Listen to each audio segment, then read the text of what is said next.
오늘 여기서 환상 속의 성전도 바로 예수 그리스도입니다. 바로 예수 그리스도로 인해서 생명의 물이 흘러나오게 된 것이죠. 여기서 제단은 죄인들의 죄를 속하고 하나님과 죄인을 화목하게 하기 위하여 자기 몸을 제물로 바치신 우리 주 예수 그리스도의 십자가를 상징합니다. 따라서 여기서 우리가 알아야 할 사실은 죄와 허물로 죽어 있던 죄인들을 살리는 하나님의 새 생명의 역사는 바로 예수 그리스도의 십자가가 있었기에 가능하였다는 것입니다. 그렇습니다. 하나님은 예수 그리스도의 십자가에 근거하여 죽은 땅과 바다에 풍성한 생명력을 공급하는 새 생명의 역사를 일으키셨습니다. 만일 그리스도의 십자가가 없었다면, 그리스도께서 십자가 제단에서 자신을 죄인들을 위한 속죄제물과 화목제물로 바치지 않으셨다면 하나님의 새 생명의 역사는 결코 일어나지 않았을 것입니다. 요한복음 1장은 이렇게 말합니다. 태초에 말씀이 계시니라. 그 말씀이 하나님과 함께 계셨으니 그 말씀이 곧 하나님이시라. 그리고 그 말씀 안에 생명이 있다고 고백하고 있습니다.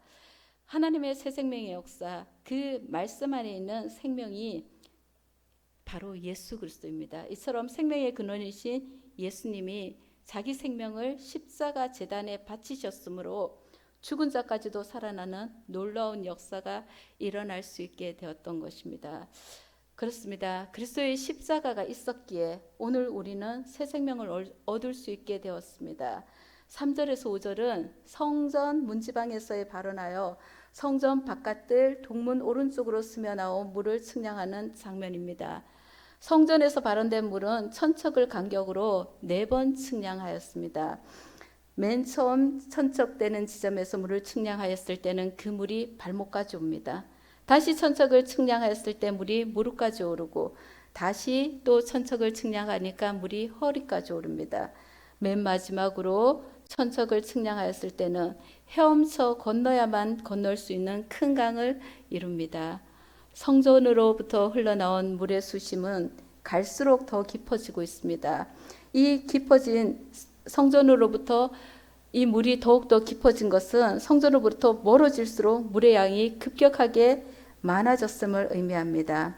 또한 성전으로부터 흘러나온 물의 양이 급격하게 많아지게 한 것은 강한 염도로 인해 죽어 있던 사회, 그 사회에 어떤 생명체도 살 수 없던 그 사회 바다를 많은 양의 생수를 공급함으로 인해서 바닷물이 살아나고 또한 그곳에 생명이 살게 하기 위해서 성전에서 물이 폭포수처럼 흘러내렸던 것입니다.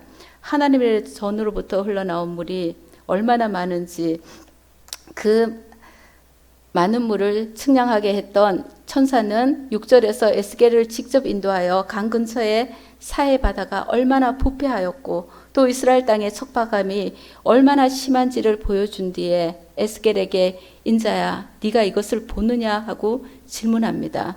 그리고는 그것을 본 에스겔을 다시 인도하여 강가로 다시 돌아옵니다.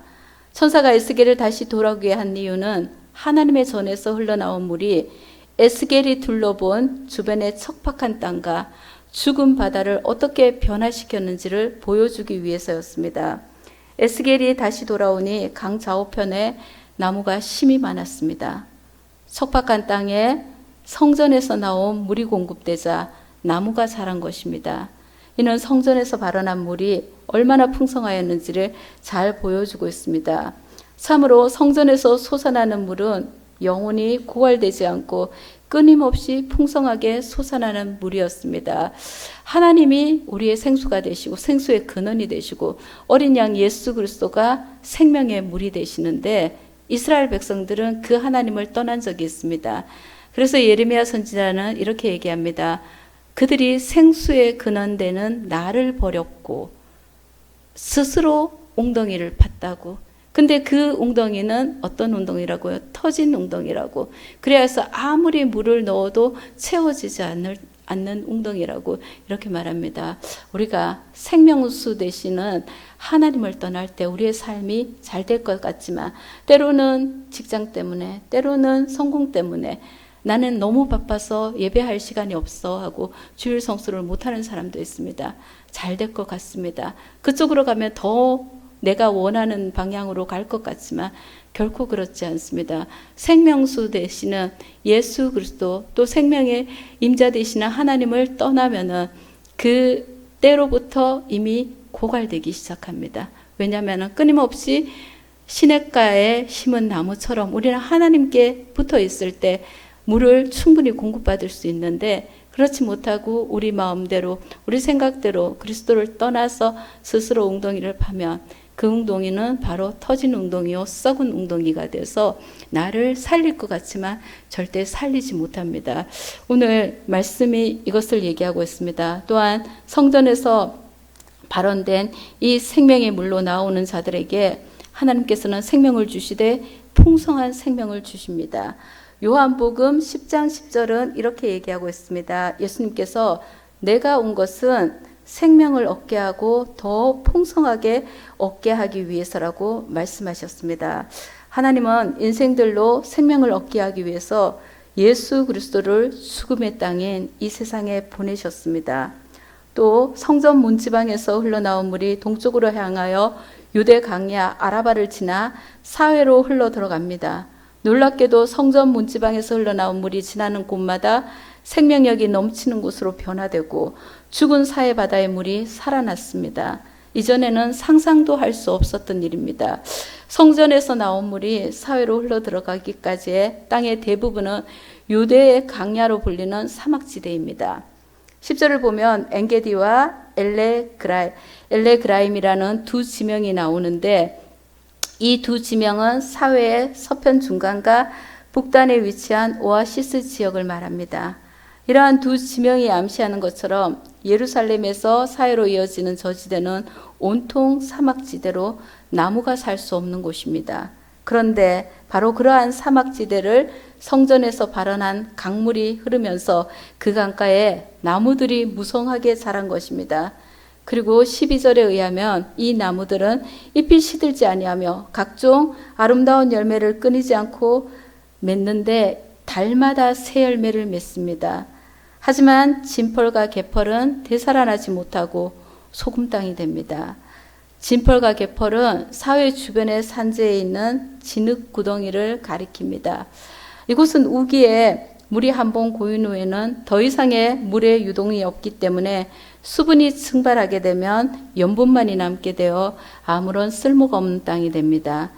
진펄과 개펄은 여기서 진펄과 개펄이 되살아나지 못한다는 것은 이 본문의 말씀의 의미가 있습니다. 하나님께서 주시는 바 풍성한 은혜 가운데 깊이 들어오지 못하는 자. 하나님이 베푸시는 은혜를 우기에 물이 한 번 고인 후 더 이상의 물의 유동이 없는 것처럼 한번 복음을 들어보고는 거절하는 자입니다. 이런 자는 결국 구원의 은혜 속에서 제외된다는 뜻입니다. 성전 문지방에서 물이 흘러나와 그 강야와 사회를 적시기 전에 그 광야와 바다는 죽음의 땅이었습니다. 그러나 성전에서 흘러나오는 물을 통해 죽음의 땅이었던 유대 강야는 큰 강을 이루었습니다. 이는 성전에서 흘러나오는 물, 즉 복음을 통한 구원과 생명의 능력이 얼마나 크고 놀라운 것인 것을 입증하는 것입니다. 그렇습니다, 여러분. 생명의 주, 창조주이신 하나님께서 함께 하시면 아무리 사회와 같은 환경도, 그래서 아무런 희망도 없이 죽은 자처럼 살아가는 인생도 새 생명의 역사, 즉 풍성한 생명의 열매를 맺을 수 있습니다. 그 이유는 바로 생명의 물이 성소를 통해서 나왔기 때문입니다.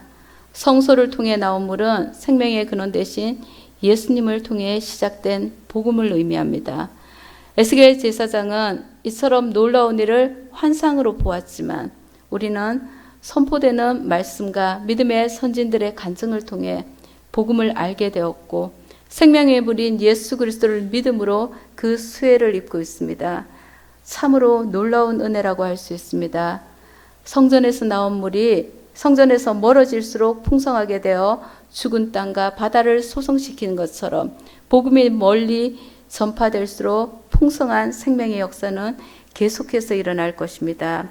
오늘 우리는 이러한 하나님의 생명의 물인 복음을 죄 가운데 있는 이들에게 전해야겠습니다. 에스겔이 살던 이때는, 에스겔은 지금 이 환상을 어디서 보냐면은 바벨론 땅에서 이 환상을 봅니다. 이스라엘 백성들에게 포로로 잡혀간 이스라엘 백성들에게 아무 소망이 없습니다. 소망이 없는 이스라엘 백성에게 하나님께서 에스겔 선지자를 통해서 이 환상, 새 성전을 보여주신 것입니다. 다시 말하면 이 새 성전은 아까 얘기했듯이 예수 그리스도. 내가 예수 그리스도를 통해서 다시금 이스라엘을 회복하겠다는 거죠. 이스라엘을 회복하고 유대인의 구원을 회복시킬 것을 하나님께서는 말씀하셨던 것입니다. 그렇습니다. 우리 또한 살다 보면은 환경적 어려움 또한 죄로 인한 이스라엘 백성들처럼 하나님으로부터 멀어져서 고난 가운데 있을 때가 있을 수 있습니다. 그럴 때 하나님께서는 끊임없이 죄는 벌하되 다시 찾아오셔서 위로하시고 소망을 주신 분이 하나님이십니다.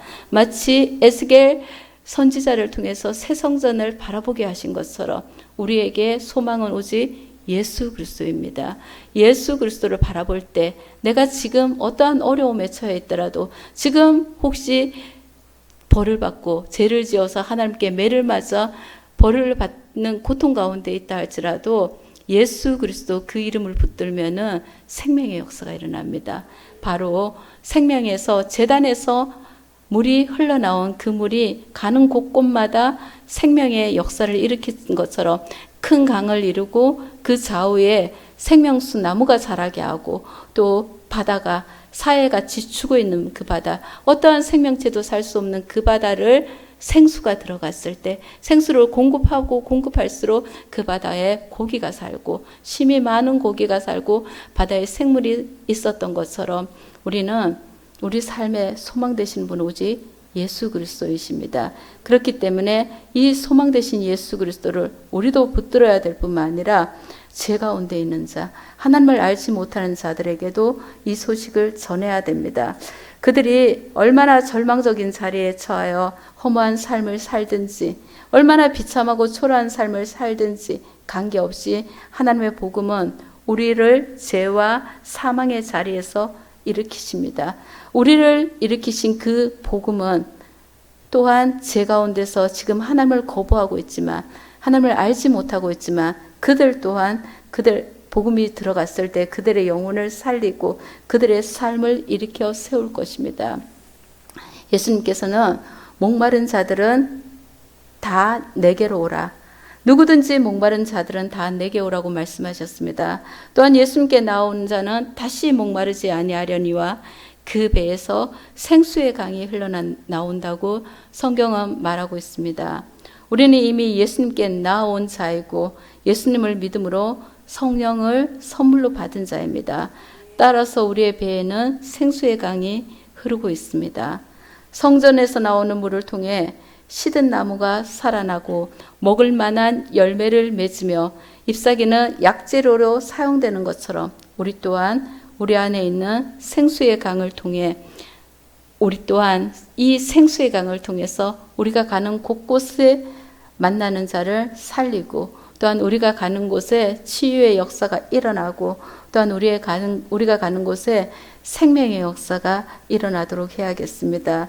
그리고 또한 이 생명의 물이 닿는 곳에서 귀한 열매들이 맺어진 것처럼 우리 또한 열매를 맺어야 됐습니다. 생명수를 가지고 있는 우리가 맺어야 될 열매는 생명의 열매입니다. 또한 성령의 열매입니다. 왜냐하면 이 생수의 강은 바로 성령이거든요.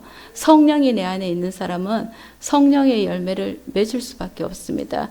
우리가 잘 알듯이 성령의 열매는 사랑과 희락과 자비와 화평과 오래 참음과 충성과 온유와 절제입니다. 우리는 육적인 사람이 아니라, 그래서 세상적인 열매, 더러움과 음란과 거짓과 이런 것들이 속임, 이런 열매가 아니라 우리에게는 바로 성령의 열매인 하나님의 자녀다운 성령의 열매로 우리는 가득 채워야겠습니다. 그래야 해서 우리가 가는 곳곳마다 생명의 씨앗을 뿌리면서 살아야겠습니다. 이 에스겔 선지자가 본 이 환상을 통해서 우리는 예수 그리스도, 그분이 얼마나 우리의 삶의 중심에 들어와야 하고 그분을 인해 우리의 정말 생명의 역사가 일어나는 것처럼 그분이야말로 생명의 물입니다. 예수님은 친히 누구든지 목마른 자는 내게로 와서 생수를 마시라고 했고, 또 예수님은 내가 곧 길이요 진리요 생명이라고 말했습니다. 우리는 다른 어떤 곳에서 진리를 찾으려고 하고 더 나은 것을 발견하려고 하지만 없습니다. 오직 예수 그리스도, 우리를 살게 하고 우리를 만드신 분, 우리를 창조하신 분, 그 예수 그리스도가 바로 생명의 물로 우리 가운데 있을 때 우리는 아무 염려할 것이 없습니다. 오늘 새벽에도 육적인 것과 영적인 것, 그것을 계산해 보면서 우리가 그리스도의 제자가 되라고 했던 것처럼 우리는 많은 사람들이 눈에 보이는 것을 쫓아 행하는데, 눈에 보이는 것을 쫓아 행하면 가는 길은 바로 사망의 길입니다. 하지만 보이지 않는 것, 우리가 생각할 때 마음이 행동을 결정하잖아요. 우리 삶에도 마음이 행동을 결정하듯이 눈에 보이지 않는 것이 더 가치가 있습니다.